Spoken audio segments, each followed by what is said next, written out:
On a tense September morning in Kyiv, Ukraine's president once again turned his frustration toward the West.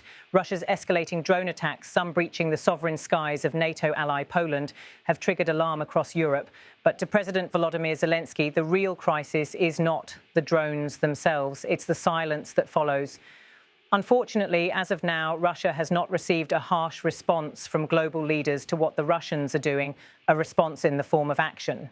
There have been more than enough statements, but so far there has been a lack of action. Those were Zelensky's words, carried live from Kyiv and amplified across the world. Poland has confirmed that its air defences intercepted multiple Russian drones crossing its border overnight.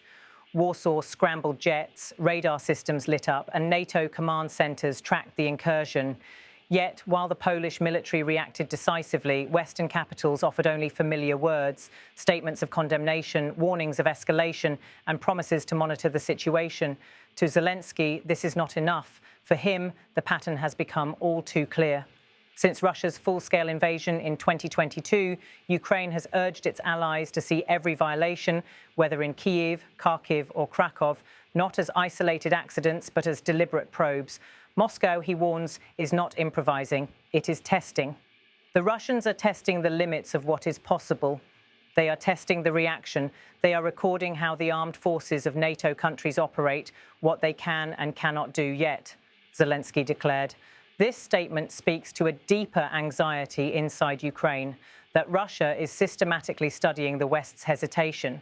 Every drone that crosses into NATO airspace, every missile that lands just shy of an international boundary serves as data in Moscow's strategic playbook. By observing the world's reluctance to act, the Kremlin grows bolder. Military analysts back this concern.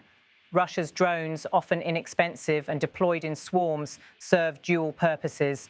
They inflict damage on the ground, but they also act as reconnaissance tools, mapping NATO's readiness and response times. Each violation costs Moscow little but extracts valuable intelligence. The more muted the international reaction, the more room Russia believes it has to escalate. Zelensky's frustration is not only strategic, it is moral. After nearly 4 years of relentless war, Ukraine has borne the brunt of the violence, but he insists that the implications stretch far beyond his country's borders. A strike on Polish territory, he argues, is a strike on NATO sovereignty itself. If left unanswered, it undermines the credibility of the alliance and risks setting a dangerous precedent. History weighs heavily here. In November 2022, when a missile struck Polish soil, panic spread across Europe. That moment ended with cautious restraint, explanations, and careful wording. Today, however, Zelensky sees a different pattern. These are no longer isolated mistakes, but deliberate provocations designed to push the boundaries of what NATO will tolerate. Poland, standing at NATO's eastern edge, has shown resolve. Its forces moved quickly to shoot down the drones, and its leaders have called for urgent alliance consultations. But Warsaw alone cannot dictate NATO's response. Without coordinated action from Washington, Berlin, London and Brussels, Zelensky fears Moscow will interpret the silence as weakness.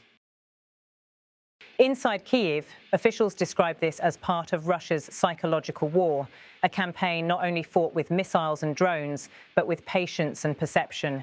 By demonstrating that the West is slow to move, Russia signals to Ukraine and the world that fatigue has taken hold. Zelensky's remarks, therefore, are not only a critique of governments, but a direct appeal to ordinary citizens across Europe and America. Do not let your leaders grow complacent. Military experts warn that NATO cannot indefinitely avoid tough decisions. Drones may be small, but they represent a larger challenge. At what point does an incursion trigger a collective defence response under Article 5? At what point does patience transform into paralysis? These are the questions Zelensky wants answered, not with more words, but with clear action. The president's tone carried urgency, but also defiance. He knows the West fears escalation. He knows that leaders weigh each response against the risk of widening the war. Yet his message is stark. Escalation is already happening, and hesitation will only encourage more of it. For President Zelensky, the choice is simple but grave. Act now or face greater consequences later. His words echo through Kyiv's government halls, intended not just for Poland's allies, but for every Western capital. As the war drags into yet another year, his appeal grows sharper. Statements alone will not stop Moscow. The silence of today, he warns, may become the catastrophe of tomorrow.